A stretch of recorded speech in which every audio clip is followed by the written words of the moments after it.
Hi, everybody. Welcome back to another episode of Road to Lead. I'm M. Michelle DeRosier, your host. Road to Lead is your podcast for all things succession planning. I'm really excited today to have Julie Leven with us, founder and former artistic director of Shelter Music Boston, a nonprofit that provides classical music as a social service. Julie, tell us a little bit about yourself. Well, thank you, Michelle. First of all, thanks so much for having me. I'm honored to be here. My leadership story has a few winding paths in it, as many people's stories do. First and foremost, I am a classically trained violinist. I went to music school for college, which is, vocational school to learn how to be a violinist. Mhm. And my early career was playing in orchestras, foreign orchestras, actually initially, and then I ultimately settled in Boston and have lived here many decades and been in leadership roles in the orchestras I have played in and do play in Boston, as well as in union organizing.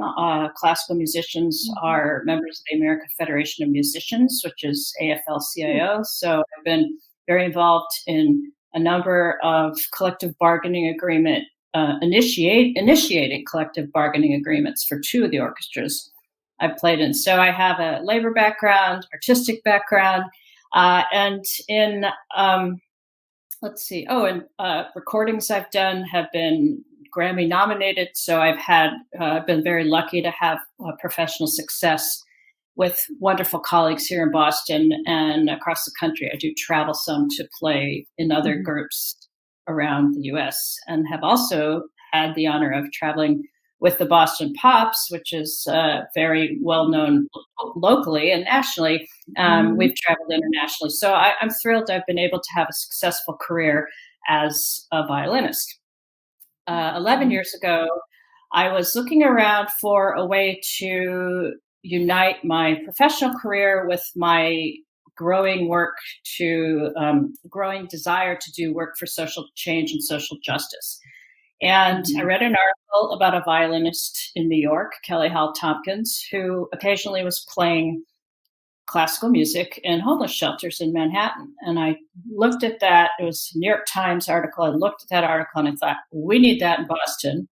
I'm going to found this organization. It's going to be a social service organization, not a concert presenter.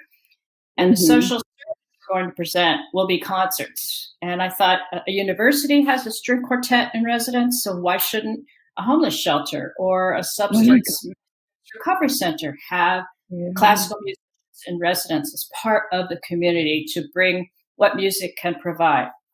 And it's going to be a 501c3, and our will be staff members. This will not be a volunteer staffed organization because it's too to maintain quality and consistency and provide the services to the individuals we want to provide to if people are volunteers. I mean, all of us in the nonprofit know we rely on volunteers for some time, some of the work, but volunteers' lives are complicated just like ours, and they can't always show up. So the model I have is professional at all levels, and also because population I wanted to serve deserves high quality consistency because their lives are so unstable. There's so many people rarely look a homeless individual in the eye and ask them, what do you think?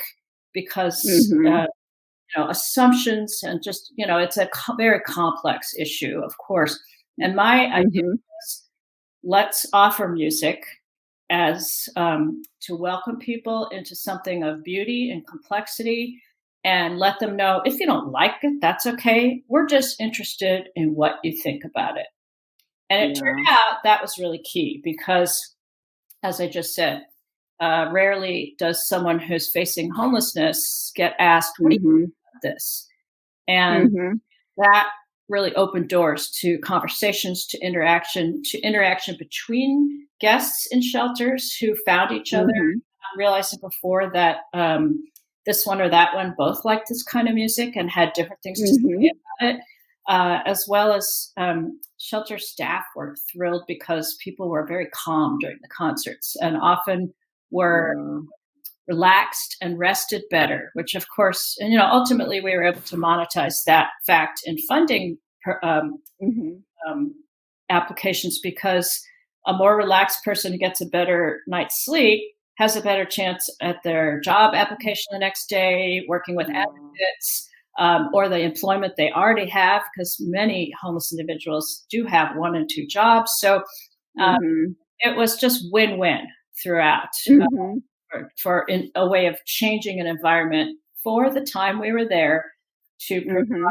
something uplifting and hopeful. And so many of our audience members used the word soul when they gave us comments. My let's see, the music was water for my soul when it was thirsty. That is just, isn't that amazing? It's poetry. And in fact, I was so moved by that comment from an audience member that I thought we have to set that to music. And ultimately, we Whoa. ended up creating music from audience members' comments about the. Wow. I collaborated with composers who set these words of our audience members to music, and we brought this music back to perform for audience members who then said, wow, someone who walked in my shoes inspired the creation of this music. So Yeah. it's been a fascinating journey. And in the past 11 years of doing this work, 12 actually now, the across the country and the world, in fact, more and more of this work is popping up, where artists are looking Okay. in their communities and saying, it's my responsibility as an artist in the 21st century to make sure everyone has access to art. Particularly Mhm. in Western classical music, it's there's so much assumed exclusivity, but the truth, Mhm. the people who wrote this music that we know as Western classical music, they were just telling stories, and that was the medium they had. And the stories are all Mhm. emotions, and we all have stories and emotions. So that we also found Yeah. that people could relate to the music, even if it was unfamiliar, because of Mhm. welcoming. This is just storytelling. No one meant it to be exclusive. We're bringing it here to Mhm. prove it's for everyone. So, Yeah. so that has been a great journey, and I have been able to connect with organizations across the country and the world to model this, to share what I've learned, to support others in doing this kind of work. And now that I have completed my tenure at Shelter Music Boston, and I was not only founder but initial executive director for 5 years, and artistic Mhm. director, I was the entire staff. Not alone in starting a nonprofit with that pattern. And those of your listeners who are nodding and smiling as they hear that will also relate to the burnout that can come along with that, which Mhm. is ultimately what happened to me. My passion for the mission is as great as ever. However, I realized my fatigue was not serving the mission. And so I was able to slowly hire first two management staff, a director of development operations, and then a managing director. And those are both part-time jobs still. And Mhm.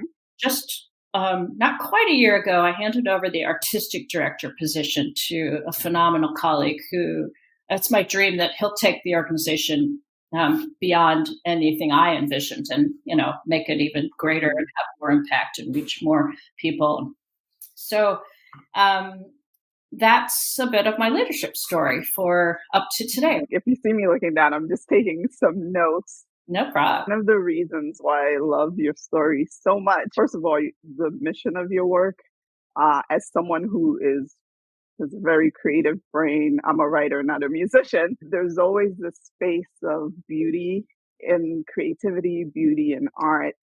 And you said in your organization that it's not exclusive to what your zip code is, what your life situation is at the moment, what, unfortunate place that you might find yourself while you're trying to get yourself back on your feet.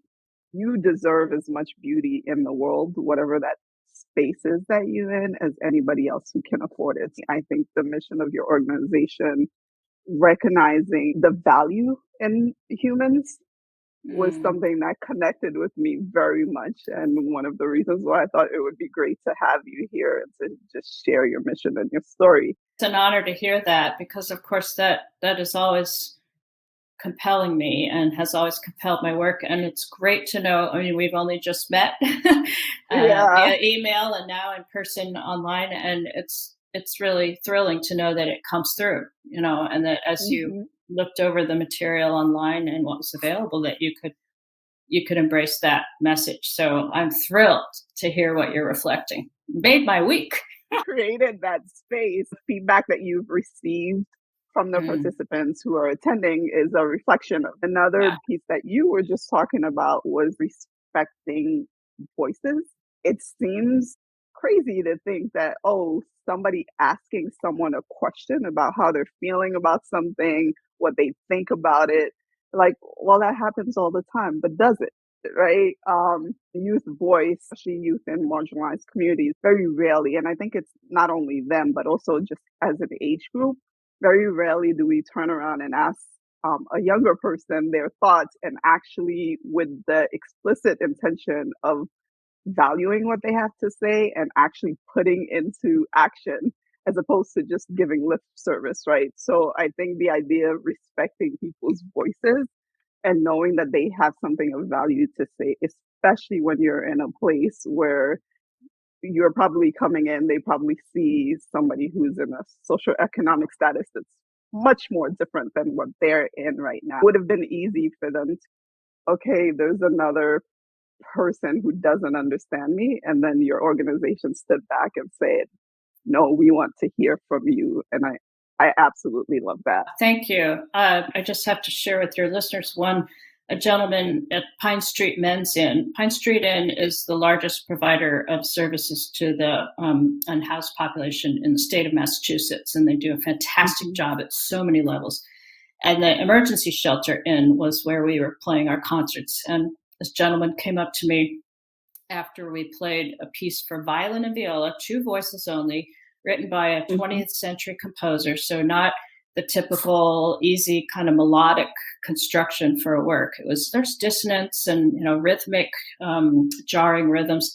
And this man came up to us and said, um, that piece, I heard my story in that piece. I had a really bad car accident in San Diego. I've been looking for my family. I'm here in the shelter now. I can't find my family. And that Oh my person goodness. who wrote that piece understood my story. That's the first time I've heard my story understood in this whole episode of my life. And thank you for Wow. bringing that. Yes, I mean, that was what a joy, what an honor to have someone say that.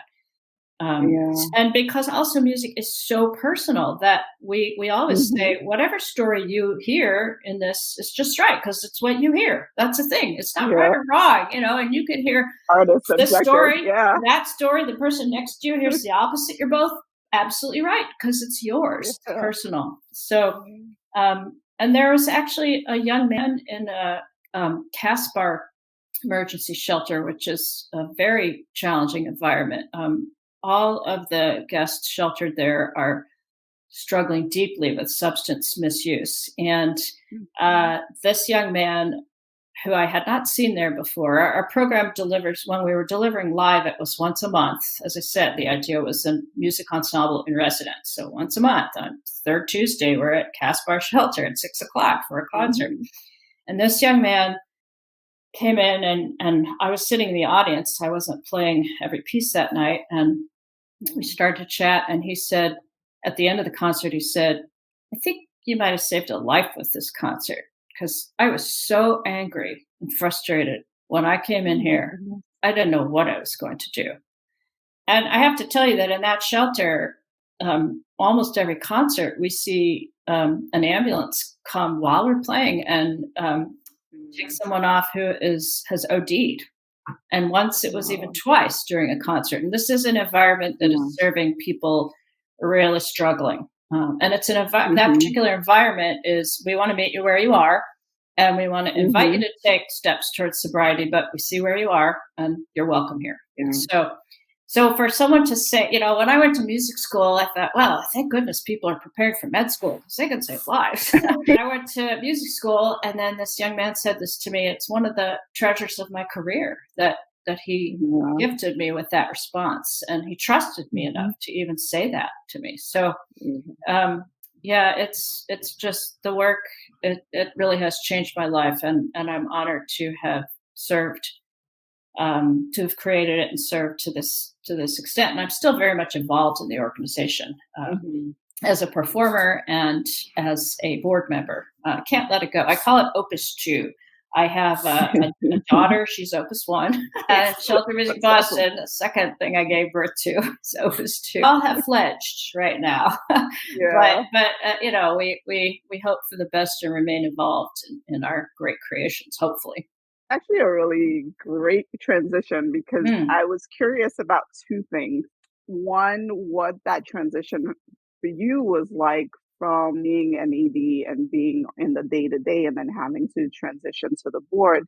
And the second thing that I was curious about, funders don't necessarily quantify hope, quantify joy, quantify peace as a metric for great outcomes, right? For identifying what you've done as something worth funding. How did you navigate the funding? What kinds of metrics did you use? And then also what friction or non-friction was there with funders as you tried to quantify the work that you were doing? Great question. It goes really to the core of the success and sustainability of a nonprofit organization, as you well know. I'd like to address that first and then the transition. That's perfectly fine. Yep. Chronological order. Early in the story of Shelter Music Boston, I realized that I was well versed in producing concerts. That had long been part of my career. I'd had in other orchestras, been in management positions involved in producing concerts.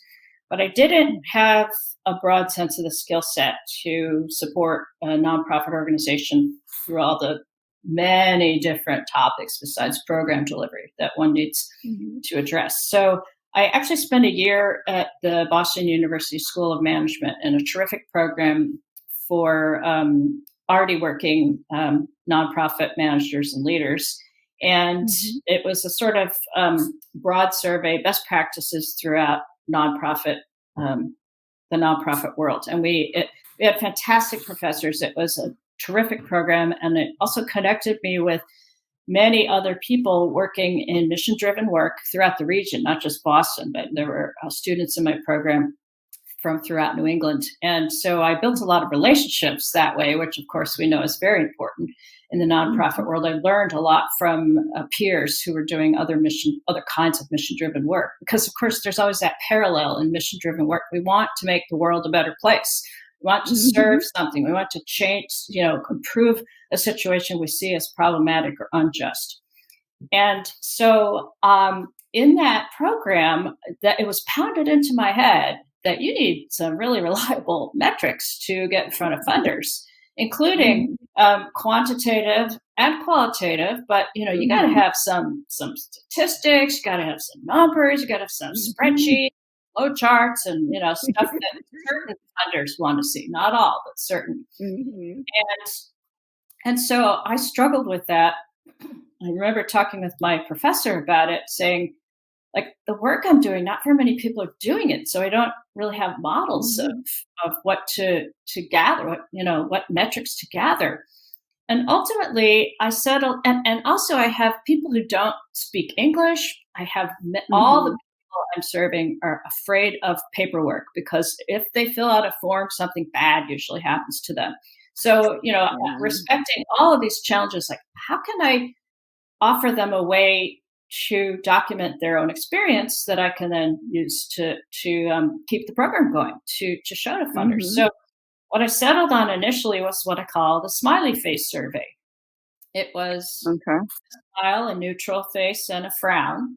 And it was on a half sheet of paper. We, on a budget of almost zero in the beginning, every piece of paper had to serve double, triple duty. So we'd print it out twice, cut it in half. And it would say before the concert, there would be a row of these faces, and after the concert, and the same row. And we did it. And those words were also in Spanish. Thank you, Google Translate. Although we do have Spanish speakers in our musician team now, which is great because our audiences, that is the most common language in addition to English spoken by our audiences. So we're able to, when we have those speakers on our music teams, we can interact much more with those members of our audiences. Anyway, we would pass these out after the concert. We would say, you don't have to do this, but if you would, let us know what you think. It really helps us keep the program growing. And it's a way we can serve you particularly if you have requests, like if there's a piece of music you'd like to hear. We can't play it today, but we can bring it another time. And, the good news would be if you actually had gone to permanent housing and weren't able to hear it. But if you're still here the next time we come, perhaps we can meet your request. So all of these things invited individuals to offer their feedback. So we got these circles of, someone circled a frown and then they circled a smile. And then we got thousands of the sort of comments I offered before, which I then later, put into a work of music. And many of those are available for reading on the Shelter Music Boston website. If you're looking for some inspiration, go to the impact page and look for the audience members' comments. It's really, truly remarkable. Anyways, I'll put a link to that in the show notes. Oh, cool. Thank you. So I had, hundreds and hundreds of these little pieces of paper. And I also had access to pro bono statistician work. So I took my little shreds of paper to this team of statisticians, and they said, oh my goodness, you have gold here. What you need to do is assign a number to each face, and then we'll, work through all these numbers, and we'll see what we get. And so then I got an intern who, as a summer internship, did this work, a music student from New England Conservatory, did where she assigned a number value to every single smiley, went on a huge Excel sheet, and we sent it to the team that was going to do the work. And what they came back with was, over every concert at every venue, statistically significant mood improvement. Nice. Is gold. Again, it is, as I said, we had to work from there. But what we also, that was a foundation for, of course, statistically significant is, in the metrics world, that's like, okay, here's the money sometimes. Yeah. Some funders. But what we also took from there was, as I said earlier, the staff in all the places we served would say how calm audience members were, how they got along better, how no fights broke out. Some of the shelters we serve are extremely volatile. People are so stressed, and it's just a fact of the environment. Fights break out between people. So if no fights are breaking out, that means no 911 calls that night, no damage to a building that costs to be repaired. So those were the ways we could monetize mood improvement to document the impact of these concerts. Plus, the Shelter Music Boston has been very lucky to encounter some funders who really get it about the arts, and the human interaction is at the core of humanity.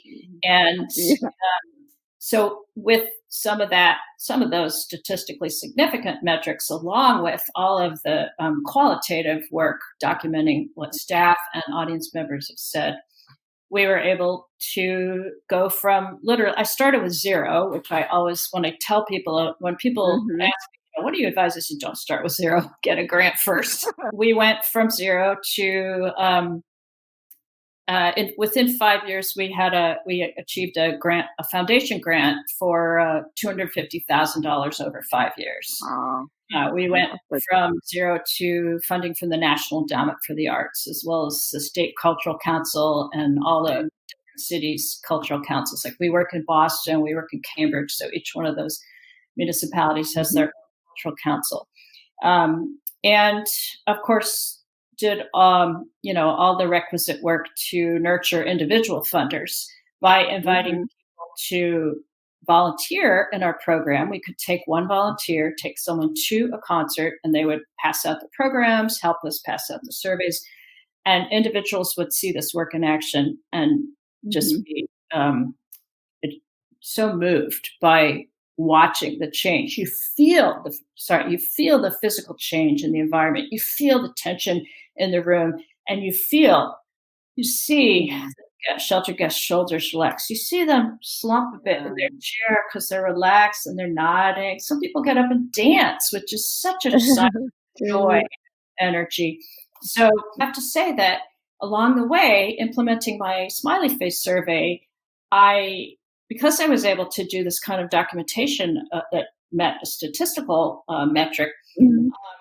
my professor from BU School of Management invited me back twice to talk with students in the program I had gone through about Wow.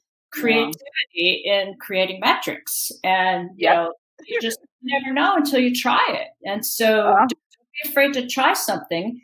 And I'll never forget the first time I saw this traveling. I was changing planes in Iceland, and I went to the ladies' room. And in the ladies' room, there was one of those things. How was your experience today? And it was the smile, the Golly. neutral, the Yeah. frown, push a button.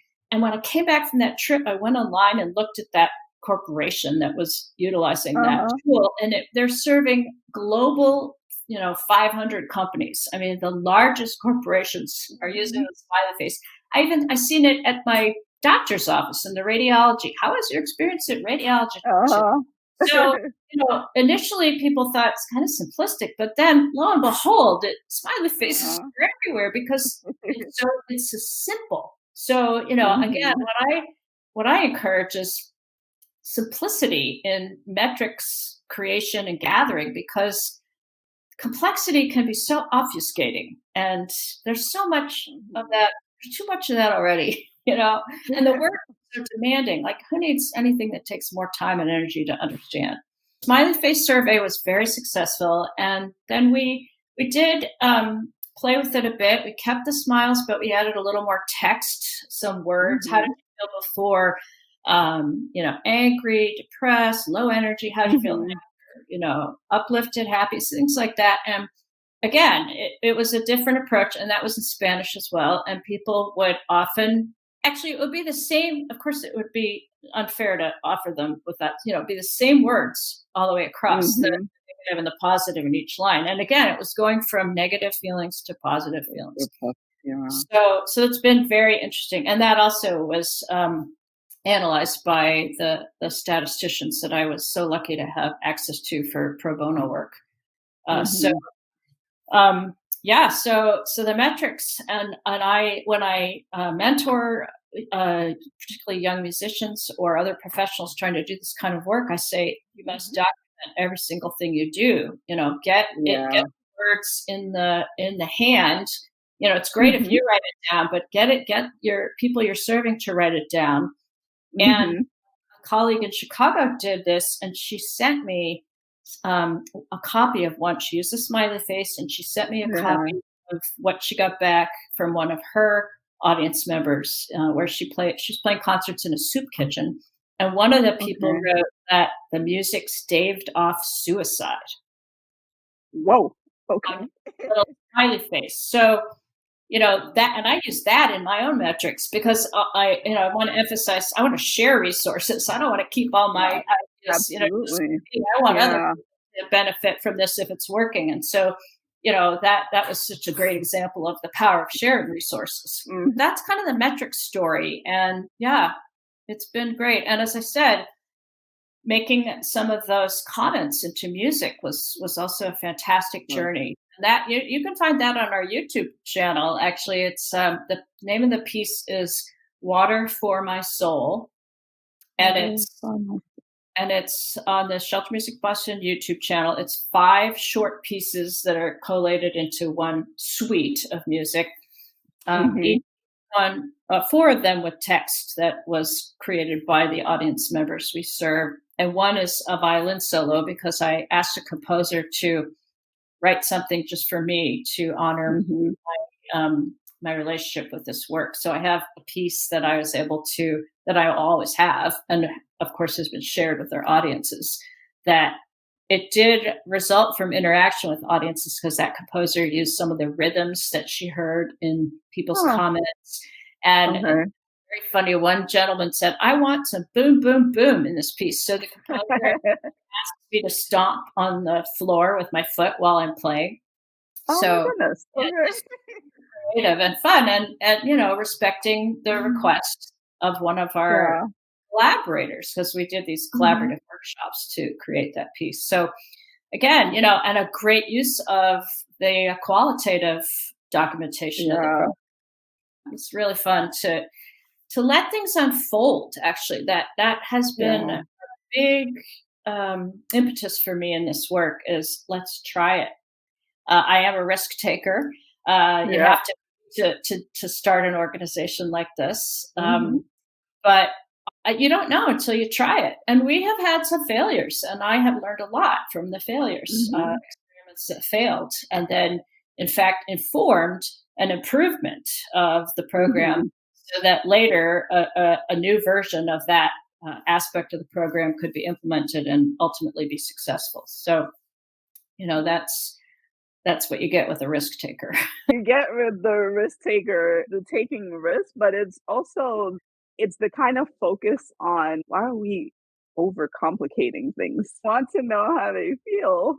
Why not just ask them? And then what's a simple way to ask somebody how they feel? If they're smiling, they're probably having a good time. If they're eh, that neutral, and if they're really not liking it, then that's fine. So why not start from the resources that we have in our hands? Exactly. Use your resources. There's a funny story about funding. Actually, my professor in the BU program asked me if I would do a demo with him in front of our class as we were preparing for Meet the Funder Day. We were going to have mock funding presentations for real funders who would then give us Mhm. feedback, not funding, but feedback.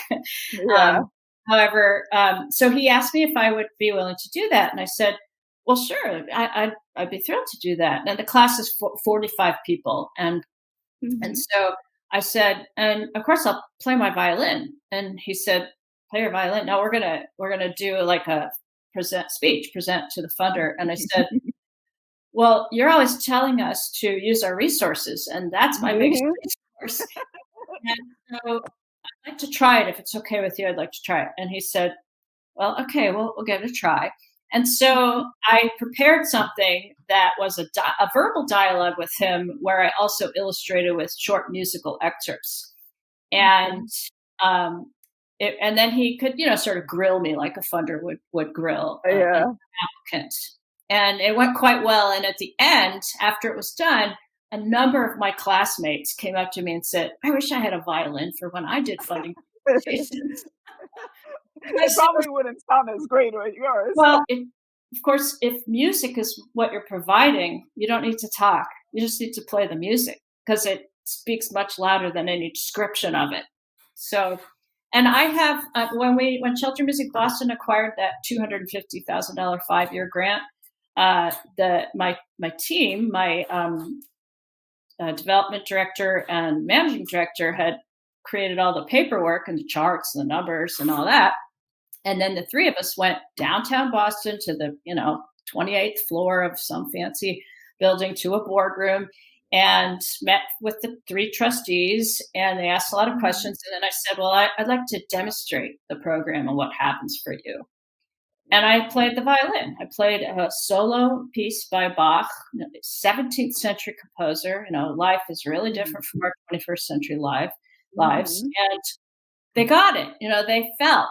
Yeah. And I asked them. I said, "So, even if you never heard this music before, you may have heard a story. What story did you hear?" Just exactly what we asked our audience members. The conversation that unfolded was very lively. And then at the end, I said, "Well, Mhm. what you all have experienced is just what happens in the shelter. And look, you're all smiling, and you're stimulated. You Yeah. have ideas, and you want to go hear this music again, and this is it.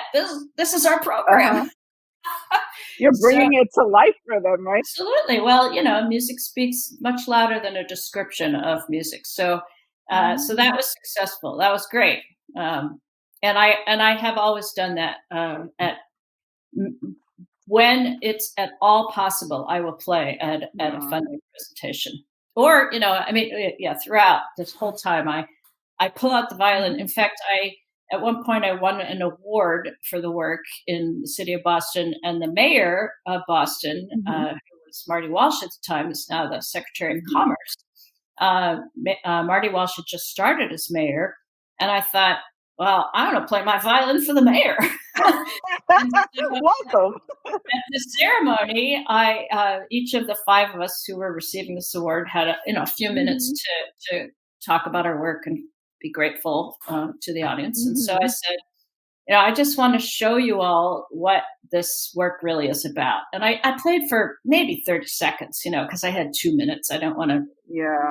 dominate, but and after I played, I turned to the mayor and I said, "So, I bet you feel differently now from hearing that very energizing music, and I'm going to be watching you as you implement improvements to the arts throughout the city." Nice. So, Put you on the spot right there. yeah, use your resources, right? That's like number one rule in the nonprofit world. Use your resources. If you're serving puppies, homeless puppies, you got those puppy pictures on every piece of material going out. You have me. You can take every dime that I own if you show me puppy pictures. See, you have a puppy picture. Uh-huh. So you touch on some of the challenges you encountered and how you use those learnings to change things around. Could you give an example of what one of Sure. those challenges were? Early on, we tried to implement a children's program, and we were serving a Mhm. family shelter, which typically is a single mom with 1 to 3. Actually, there was, I think, once we've encountered a family with 3 youngsters. And what we would do is just sort of so our regular programming for the adult environments we serve would be about 35 or 40 minutes of music and allowing about that much time for conversation.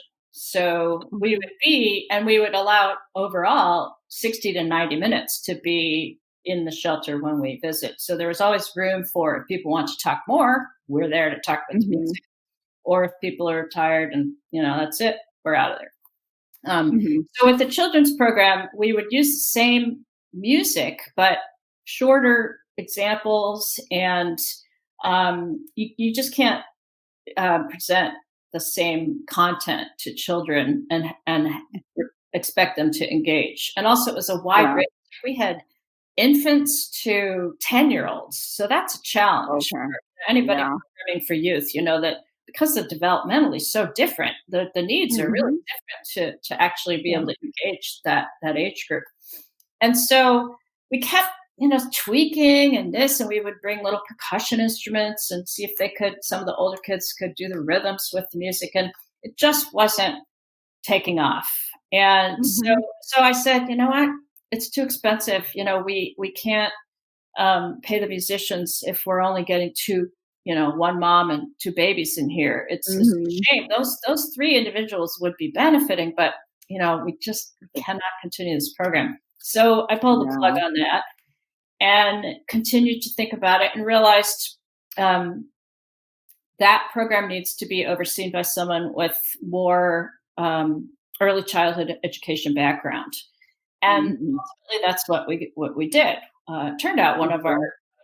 one of the musicians integral to the program did have a degree in early childhood education. So then she designed the Okay. children's program, and we Mhm. collaborated with another program in Boston that was serving youth. And now the children's program is incredibly successful, with Mhm. serving, uh, let's see, one program where kids are bused over to a certain location from Boston to a nearby town after school. So it's an after school Okay. program where they do all sorts of things, and our music program is part of that. And in that program, those kids actually created a little opera. It's like 4 minutes long, Mhm.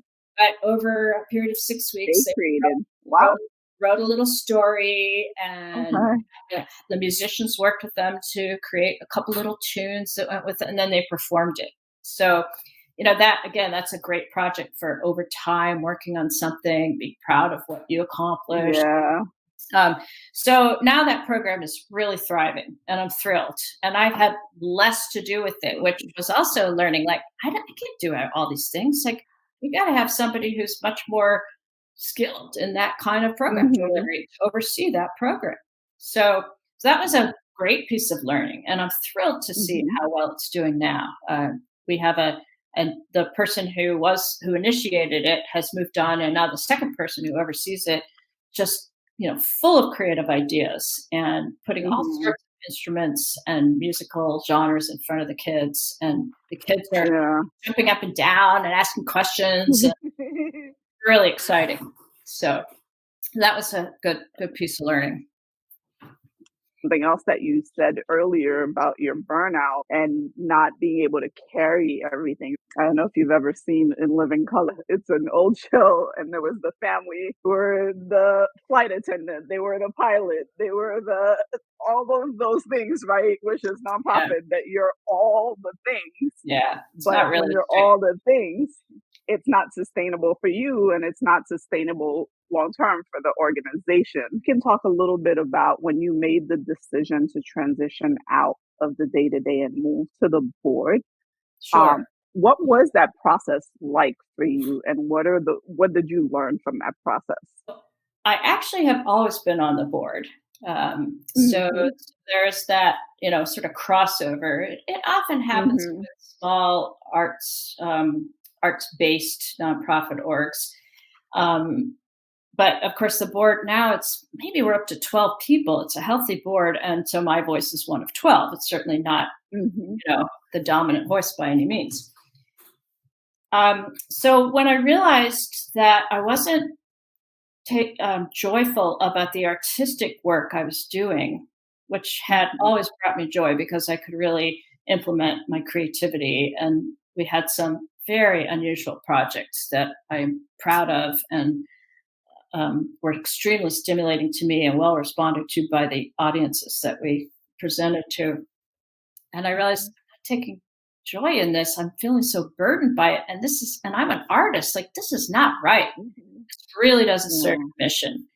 And I have to like bang my head against the wall and get rid of that feeling, or consider it's time to go. Of course, with Opus 2, that was a big choice. Am I sending Yeah. my second creation off into the world after 11 years? And Mhm. I just kept thinking about it, and then I decided that's what needs to happen because, as I said earlier in our conversation, my passion for the mission is still 110%, but my energy Mhm. is not. And Yeah. one thing that guided me all throughout, which I did learn in this tremendously useful BU program, was that every decision you implement needs to support the mission, whether it's what database you choose, what you have Mhm. to serve for lunch at the board retreat, get people in a good mood, Yeah. think about these issues, whatever. It has to support the mission. And I thought, it's not supporting the mission if because I'm so integral to the organization. If I'm low energy, that would be Uh-huh. such a shame because there's so much potential. And my Mhm. my biggest goal has always been that when I pass it on, it'll be better than I ever whatever I did.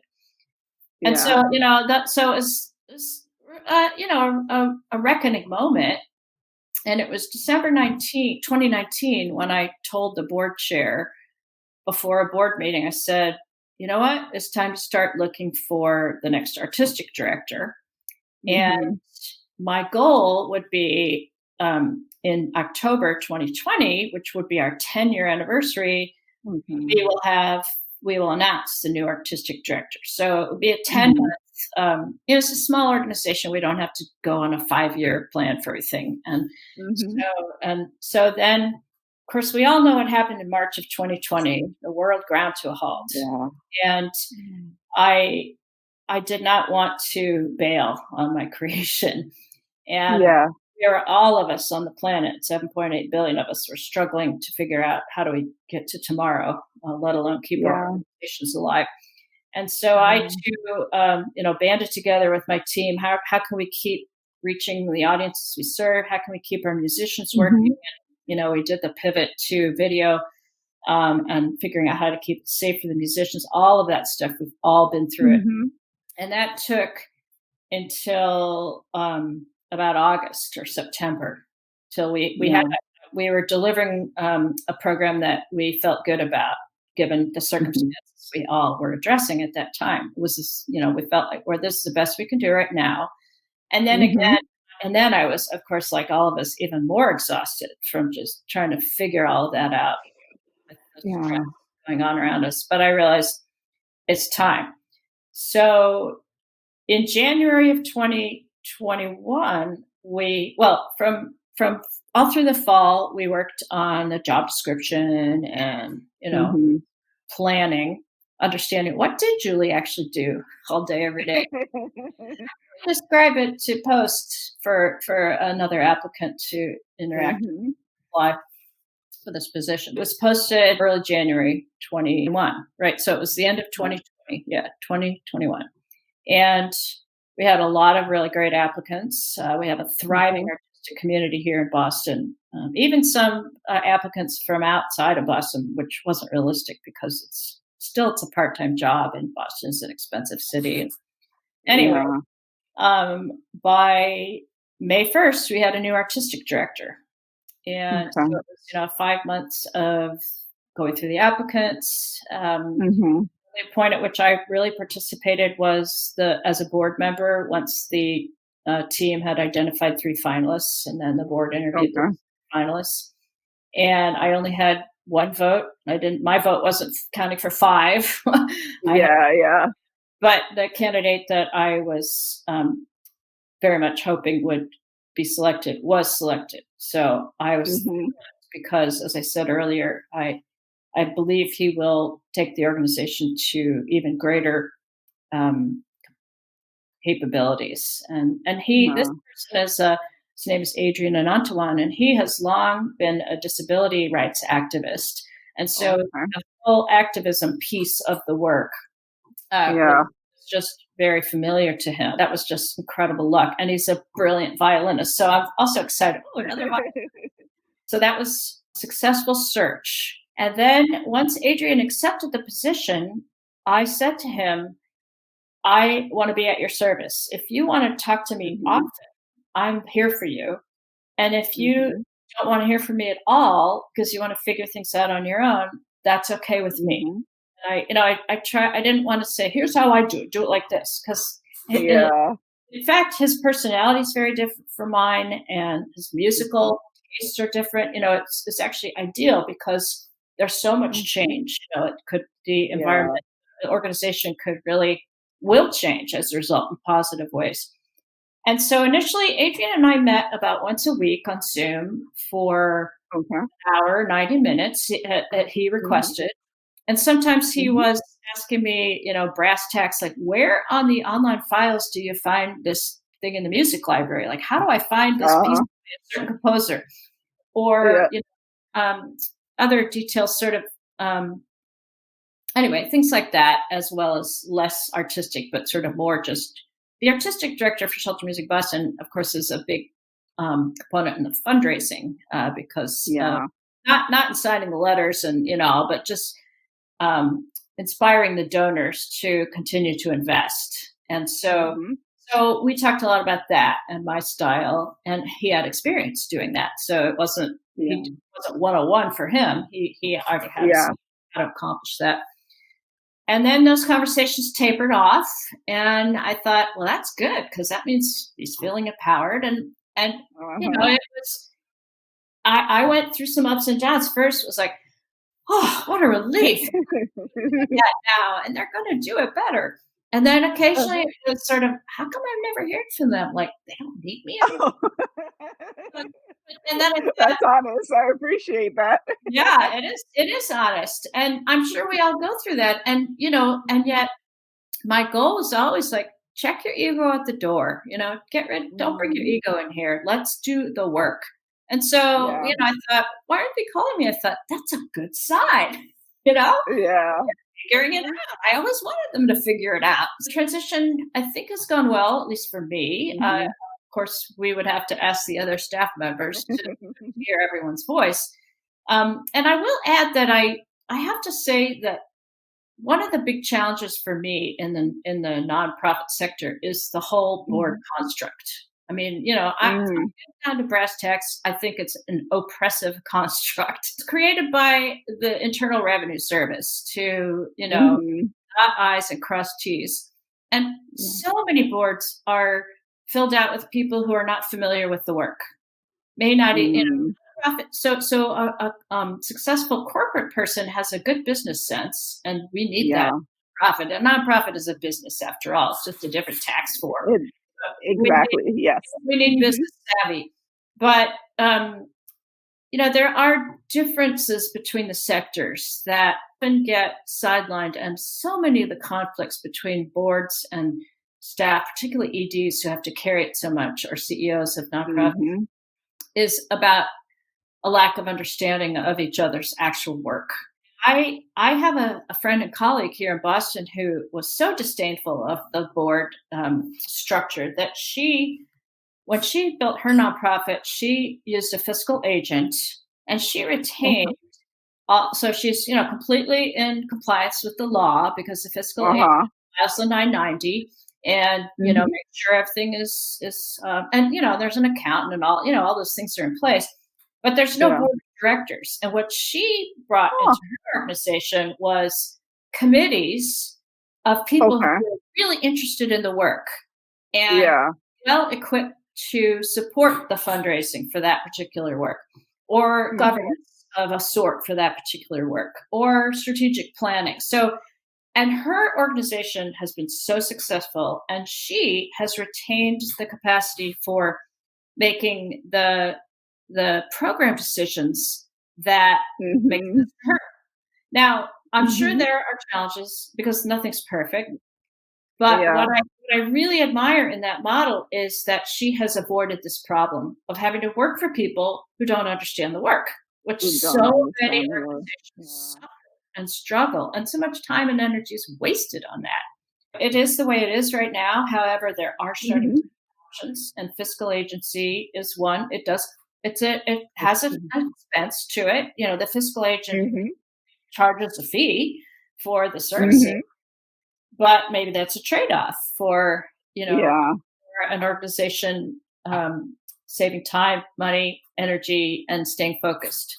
However, that said, I have met board members in my organization, and certainly other Mm. organizations, who are spot on with the work and Yeah.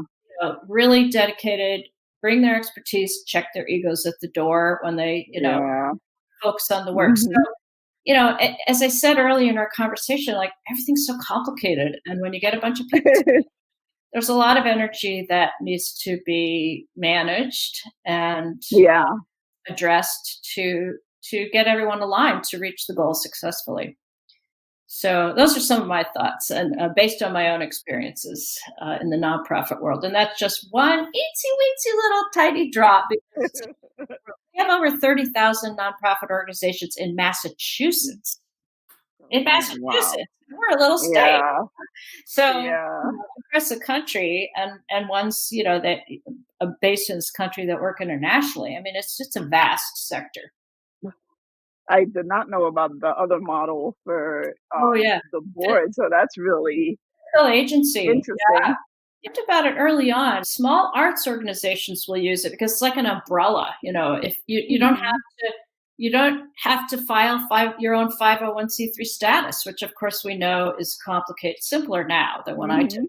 But, you don't have to have lawyers to do that because you're paying for that service. This organization has Mhm. the expertise to do it. And Mhm. so yeah, fiscal agency. It's very interesting. The organization that oversees this example I've given is called Third Mhm. Sector New England. Third Sector New England, and they provide fiscal agency for a number of organizations, and they also do a Mhm. lot of great work in the nonprofit world, trainings and data collection, metrics to assist and support the work of a wide range of nonprofits. A Oh. nonprofit, in an unusual capacity of supporting the work of nonprofits, and I expect the organizations I know associated with Third Sector New England are local, but I Mhm. expect they have a national presence at this point. But I don't know for sure. The website would probably reveal that. So isn't that interesting? I think it's great. There are different models emerging. They all have to comply with the IRS, but it certainly doesn't know about our program delivery, even though you have to write a paragraph, Yeah, in your application, you have to describe your program. People that do yeah. number crunching, they don't have nonprofit program delivery experts. Nice if they did. Spend a year interning with a nonprofit. Wow, what a great idea. Let's walk in some other shoes to understand another sector. For getting in on time, but I did want to ask, you were supporting your replacement now in this board structure, and obviously you have some feelings about the board structure. How are you working with the new leader to just make sure that you're being supportive as a board member and you're helping other board members be supportive, but still giving them an opportunity to really lead on the day to day? That's a good question. As the organization has added board members, I certainly have been Mhm. a resource for organizational history, which Yeah, for those board members who have had the time to talk with me or, felt that would be useful to them, that, those stories are good to know, good to share, yeah, good to weave yeah. further into new board members because, of course, the stories of the early days of the organization and my values in building the organization have an impact on what the work they're trying to do as new board members. And Mhm. let's see, we have this past couple of years, we've had a lot of new board members, which has been great. So interesting. Yeah, We had people join during the lockdown time even, huh, and so when we had a public event last fall, I was meeting new board members for the very first time in person. So yeah. strange. I mean, we've all been through these times. Uh, Yeah, so I try to make myself available as the organizational historian and the creator yeah. of the original organizational value system and Mhm. creator of the mission and um, Yeah. happy to. I'm full of stories. I'm happy to share them to anyone who wants to know them. And Mhm. I I have to say, the board, for me, it's still a learning experience of how to navigate the board meetings where I have strong feelings about the way something could or should be. I say should, but it's not up to me to decide at this Mhm. point. It really counts on myself to step back. Mm. I, I'm honored that so many other people want to be involved with this work, have found it inspiring enough to volunteer their Yeah. time and their resources. That is one of the challenges of growing an organization is letting it go and Mhm. people Yeah. getting involved and more ideas of how it could or should be. Um, Mhm. Last year, actually, I was asked to join another board, and so that's been educational to see. And it is also a musical organization, but not with the same. It's more of a musical presenter, not doesn't have a social service component to its directly in its mission. And Mhm. I learned a lot from that. And I have to say, it's just an education. Like however Mhm. many boards one is on, I would imagine each one will provide a different kind of education. And Yeah. for me, I am more of a program delivery person. It turns out I've learned that about myself. I like the on the Hmm. ground work. Okay. Do like the way it stretches me to be learning about and learning to implement higher level strategy and the bigger. Yeah. So I like that challenge. And Mhm. basically, the thing is, I like to be in a situation where I'm learning and being pushed and doing things that Mhm. I don't always know how to do. Because I do know Yeah. I'll figure it out eventually. Even if I don't Yeah. know how to do it now, I'll figure it out, or I'll figure out who can help me figure it out. Important. Yeah. I want to be in an environment where I'm learning. Dancing around your question a little bit because I don't Mhm. have a direct answer. I really That's have fine. an answer about I want to learn. I would like Yeah. to, you can go to board trainings, you can read thousands of different documents on Mhm. get consultants, everyone. There's so much information out there, so many different ideas. And from what I have learned is that it really depends on the combination of the mission and the people, Mhm. what the people bring to the table who are on the board. He needs to learn to work together as an organization, just separate from program Mhm. delivery. guess really for me, the bottom line is to be learning and to have advocacy, to be heard. After all, that's at the core of the mission, to be heard, to listen to every voice. So that is something I always want to make sure is implemented. And after all, it's an organization that delivers music. So it's all about listening. And it's all about listening to something that may be unfamiliar, or maybe, an audience member brings like difficult feelings or thinks is not going to be good for them. Listening really needs to be with open ears and an open mind. What I'd like to really model and implement as a board member, whatever board I'm on. And of course, I just bring my own professional experience, which is now these 12 years of Shelter Music Boston. Really vast. 35 years as a violinist, union activist, blah, blah, all the things. I love to garden. I've had a little email about that. We're all like that. We all bring every single thing that has had an influence on us. That's what we bring to the meeting when we show up. What you said, that the experience, once you're in it, you're learning, and you can read all of the books, even if you're going and getting the formalized training, you can do all of that. But the reality, once you're in it, is going to depend as much of your lived experience and your personality as it is the organization itself and the situation that you find yourself in. Part of the conversation here, that the transition planning, right, is you can plan and you have to plan. Otherwise, your organization in a space, you're doing it a disservice. But you can't plan for everything. I have a friend who says you can plan the plan and then there's what happens. I like that very much. Yeah, very liberating. We had another guest who said that as the ED, in her strategic planning, she leaves a space for question mark. She's like, we're going to sit in this unknown and we're going to figure it out when we're figuring it out. But right now, we don't know what goes in there. And I was like, that is fantastic. Brilliant. Realistic. Really admirable. Creative, too. To acknowledge that that's realistic. Because as the ED, or as the leader, however, the CEO, everybody wants you to have the answer, right? But if you don't have the answer, and actually that's a good thing for the organization. I agree. I bristle at trying to fit things into boxes. I used the word friction earlier, and that just creates unnecessary friction, because here's the thing and here's the box, and it's really obvious they don't fit. But we have to make it work because this is how nonprofit works, and we have to do this. Yeah.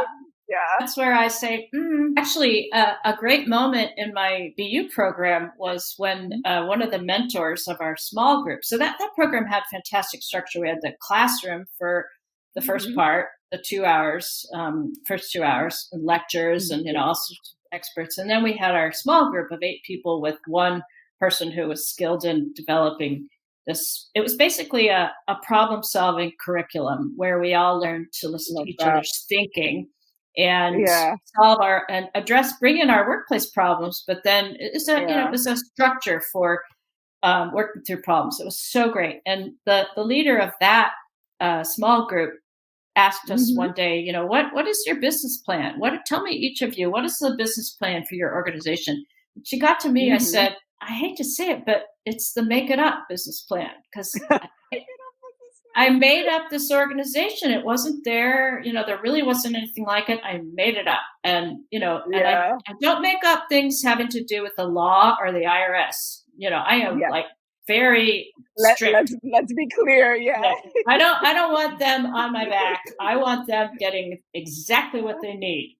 But around so many other things, like how wonderful. And I said, is that bad? She said, you have no idea how many nonprofit organizations use the make it up model.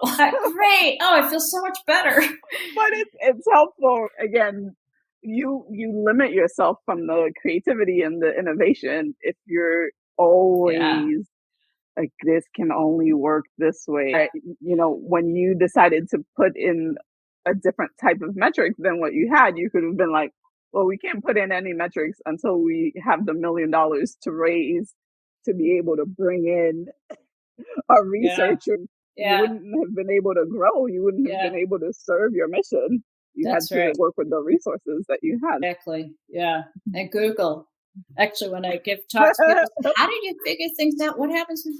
Google is your best friend. Out there has an idea, Uh-huh. probably worked through this kind of a problem or a version of it, Mhm. and they took the time Yeah. to put it on the internet, and you don't have to reinvent the wheel. Just Google. Little search box is your friend. In fact, um, when the new managing director came, actually, she's not new anymore, but when she was new, she came from a large organization, and she said, "Well, what do we do when we have an IT problem?" And I said, "Google. We Google. We don't have We an are the IT IT. team." Our Oh, Google let me is take the off my IT artistic department. director hat, put on my IT hat. Take off my IT hat, put on my fundraiser hat. I know. Somebody really needs to make a show about nonprofit life. Yeah, Saturday Night Lifestyle, right? We can both volunteer some stories. Oh, Julie, you have been such a great guest. Before Yeah. we go, what did you have to unlearn or are you unlearning to make you a more effective leader? Unlearn. Well, let's see. That's good. It has to do with the balance between asserting leadership and letting others be respected and have their input. I can fall into the pattern of, well, if I want it done right, I have to do it myself. Of course, is detrimental because it's exhausting. Once an organization grows and Hmm. requires all these other staff, you just can't do all those jobs. Sort of letting go, accepting that a different style can still get it Hmm. done. Maybe it will get done entirely differently, but that's got to be okay. Let it go. But also, I remember a line I read in probably Harvard Business Review or Stanford Innovation Center article that we read in my training program about leadership: rigorous, not ruthless. And Oh, I okay. really like that. Rigor Yeah. can be very strong, can be demanding, Hmm. can be overwhelming to others at times. But if it's devoid of ruthlessness is very Yeah. ugly. And Hmm. rigor can be a thing of beauty. Others can be inspired and learn from it. And if it comes from Yeah. the right place to serve the mission, Hmm. without ego, again, without, it's not rigor for my thing. It's rigor for the mission to be implemented Hmm. as well as possible. That has really served me well, particularly when there's conflict about how to do something. So that would come on the learning side, rigor versus ruthlessness. 'Cause I've worked in Yeah. organizations where ruthlessness is the mode of a leader, and it just makes the whole place unpleasant for everyone, and the mission Yeah. is compromised. Even anyway, that's another story. We'll do that another Yeah. podcast. It has been about learning to lead with space around Mhm. for others to have different leadership styles, even if particularly in the case of Shelter Music Boston, when I was the artistic director and we had a managing director, which is the structure Mhm. now. Adrian is the artistic director, and the managing director role is held by someone else. Um, Mhm. they report equally to the board. They're like this. They're not. They're No, sharing the And so when mhm. I was in the artistic role, director role, I had been in the executive director role, and I had Yeah. done everybody's job. So I Yeah. had strong feelings about how to do this or that, and that was some, I would say relearning, maybe not unlearning, but relearning, or just Mhm. learning a different way to let Yeah. others be able to thrive and not feel disrespected as they tried to do their work. I would say I was successful sometimes and unsuccessful sometimes. And I learned from that. I learned from that. It's Yeah. hard to work with people. Humans, emotions, Yeah. all Yeah. the things. Because we're all Yes. so different. And earlier we all bring every single thing from every single day before today to today's meeting. If I have a stomach Mhm. ache at today's meeting, I may not be as amenable as if I'm feeling great. It's not complicated to Mhm. to to make things work. It's amazing when they do. It is, but if you're coming in with that mindset and just that willingness to be like, maybe some days we're gonna sit here in this meeting and it's not gonna be productive, and I had an hour set, but the best thing right now is to stop 15 minutes in. We'll Yes. reconvene. Flexibility. Flexibility, I would say that is requisite. Investing in Mhm. flexibility. As an innovator, what I did was look at a classical music concert and then turn it this way. Like, just change the facets. It's the same thing, Yeah. but look at it from a Mhm. different facet. And that's what Yeah. an innovator, an entrepreneur, like, we got this one thing. Well, if we use it some different way, we have a whole Mhm. different thing. And Yeah. so I like applying that model. Meetings. Oh my God, it's practically a 4-letter word, right? Meetings. Got another meeting. Yeah. But when they're energizing and efficient Mhm. and creative, then everybody benefits and the mission is better served. Cut the meeting off if it's not happening. Like, don't, like, what are we? We have to sit in detention until it's over? I have Keep feelings going. about that too. Oh my goodness. Julie, you are welcome back here anytime. Oh, I'd love to. I'm so happy Mhm. to, as I said, share the resources. And if anything I Yeah, said can support anyone else's work, that is great, because we all move forward as we support each right. other. And Absolutely. so, yeah, I'm thrilled. I love my conversation with you. I love the questions, Great. and I look forward to seeing what kind of feedback you get. How can people support you, connect with you? Please let us know where we can find you. I'm on LinkedIn. You can find me. That's Okay. probably the easiest way. I don't have a Shelter Music Boston email address anymore, because I am not actually working for the organization beyond my board participation. But LinkedIn, I'm there. Check out the Great. Shelter Music Boston website and Yeah. YouTube channel. There's a lot of interesting music for your podcast listeners who like to Mhm. listen to music.